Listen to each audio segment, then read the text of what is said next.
सुप्रभात प्यारे बच्चों।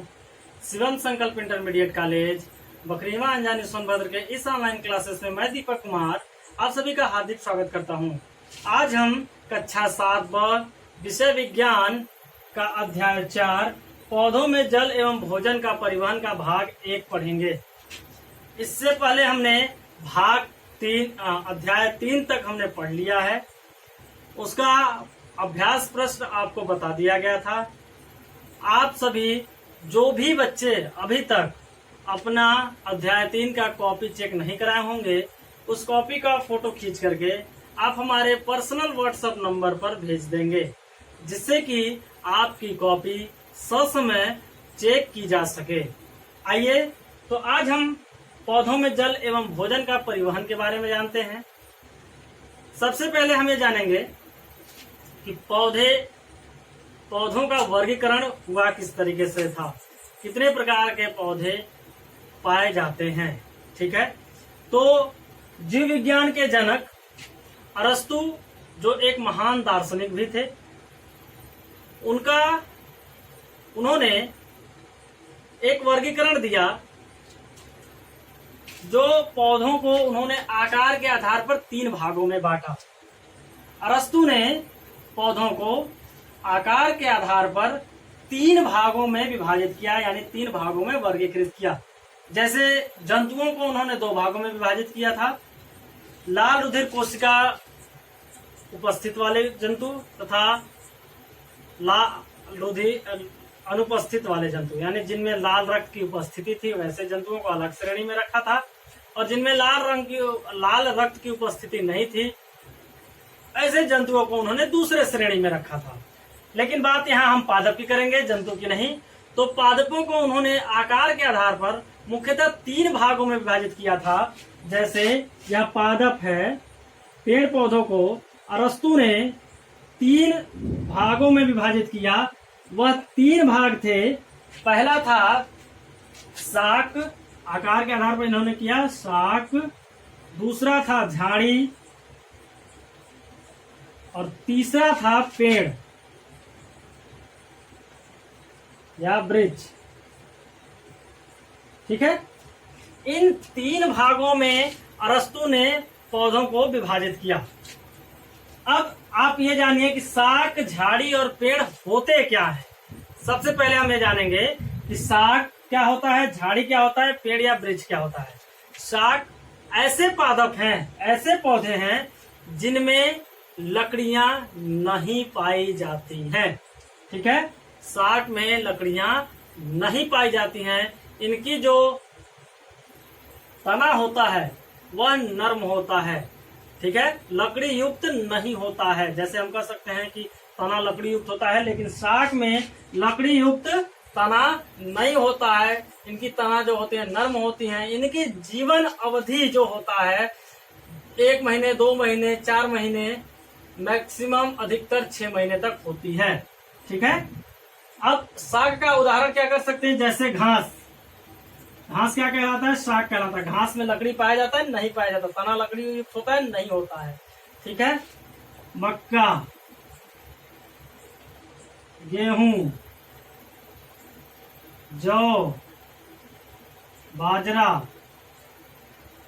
धान इत्यादि, ये सभी के सभी शाक के अंतर्गत आते हैं। झाड़ी की बात करें तो यह लकड़ी युक्त होते हैं, लेकिन यह कठोर एकदम नहीं होता। ठीक है, लकड़ी युक्त तो होंगे लेकिन कठोर नहीं होंगे। जैसे झाड़ी में आप देख सकते हैं, जैसे गुलाब, ठीक है, गुड़हल, गेंदा,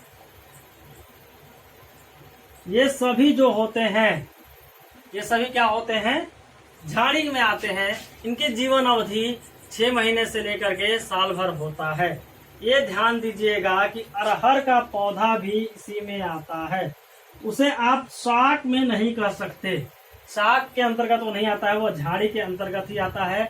इसमें लकड़ियां होती हैं लेकिन कठोर नहीं होती हैं। ठीक है, वृक्ष जो होता है लकड़ी युक्त पादप होता है, जिसमें कठोर लकड़ियां एवं मजबूत लकड़ियां होती हैं, जैसे आम, अमरूद, पीपल, शीशम इत्यादि। ये सभी जो हैं, इन सब में क्या होते हैं, बहुत ही मजबूत तथा कठोर लकड़ी युक्त ये पादप होते हैं।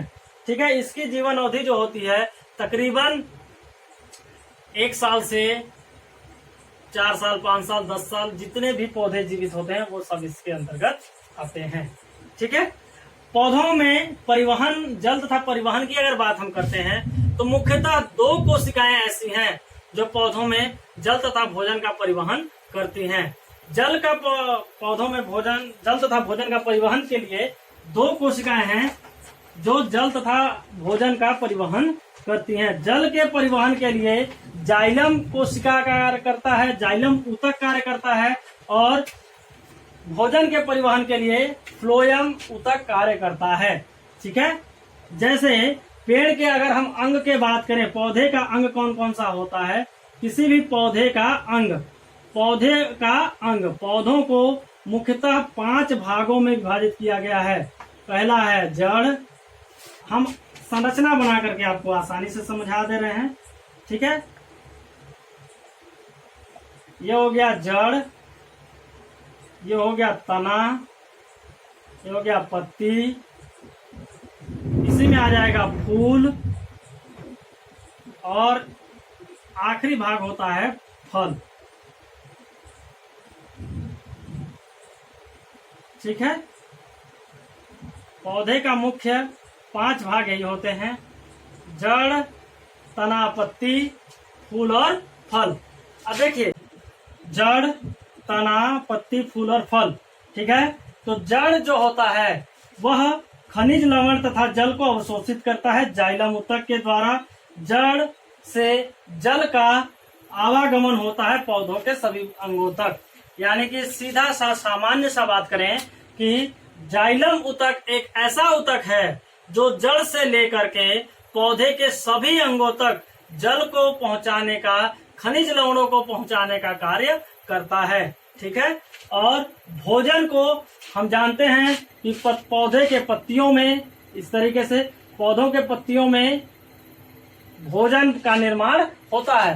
प्रकाश संश्लेषण प्रक्रिया के द्वारा पौधों में भोजन का निर्माण होता है, क्योंकि पत्तियों में पर्णहरिम पाई जाती है, और पर्णहरिम प्रकाश यानी सूर्य के प्रकाश के किरणों को अपनी तरफ आकर्षित करती हैं। आकर्षित करने के बाद प्रकाश संश्लेषण की प्रक्रिया पूर्ण होती है, और प्रकाश संश्लेषण प्रक्रिया पूर्ण होने के बाद भोजन बनता है। तो पत्तियों से बना हुआ भोजन फ्लोएम ऊतक के द्वारा, किस ऊतक के द्वारा, फ्लोएम ऊतक के द्वारा पत्ती से लेकर के पौधे के सभी अंगों तक भोज्य पदार्थों का आवागमन फ्लोएम ऊतक करता है। जिस तरीके से जड़ से जाइलम ऊतक जल तथा खनिज लवणों को शरीर, पौधे के सभी अंगों तक पहुंचाने का कार्य करता था, ठीक उसी प्रकार से पत्तियों से भोजन को पौधों के सभी अंगों तक पहुंचाने का कार्य फ्लोएम ऊतक करता है। ठीक है, हम आगे जल का संवहन, जल का परिवहन, भोजन का परिवहन किस तरीके से होता है, परासरण विधि के बारे में जानेंगे। ठीक है, विसरण के बारे में जानेंगे, वाष्पोत्सर्जन के बारे में जानेंगे नेक्स्ट वीडियो में। तब तक के लिए धन्यवाद। आपका दिन शुभ हो।